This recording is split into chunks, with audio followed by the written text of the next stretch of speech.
Asthma వాళ్ళ patient అది depend అవుతుంది అండి. ఆస్తమా కంట్రోల్లో ఉందా లేదు కంట్రోల్లో లేదా. కంట్రోల్లో ఉంటే you can have mild walking healthy ఉంటుంది, బ్రీతింగ్ ఎక్సర్సైజెస్ హెల్దీ ఉంటుంది, లంగ్ సాఫ్ట్ టిష్యూ ఉంటుంది. అది ఎక్స్పాండ్ చేయడానికి అది ప్రాపర్టీ ఉంటుంది, లంగ్కి ఎలాస్టిక్ ప్రాపర్టీ ఉంటుంది. గాలి లోపలికి వెళ్తే స్ప్రెడ్ అవుతుంది, గాలి బయటికి వెళ్తే కాంట్రాక్ట్ అవుతుంది, కాంట్రాక్టింగ్ ఎబిలిటీ ఉంటుంది.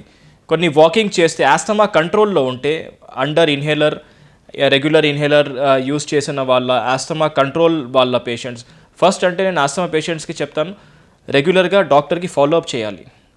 ప్రాపర్ ఒక పిఎఫ్టీ బ్రీదింగ్ టెస్ట్ ఉంటుంది, అది చూసి బాగానే ఉంటే ఎలర్జీ వల్ల కొన్ని రక్త పరీక్ష ఉంటుంది, ఎలర్జీ వల్ల ఏమైనా ఇష్యూస్ ఉంటే తెలుస్తుంది రక్త పరీక్షలో. ఈస్నోఫిల్స్ సీరం ఐజీ అది కంట్రోల్లో ఉంటే ఆస్మా కంట్రోల్లో ఉంటే కొన్ని walking little bit of exercise can be done.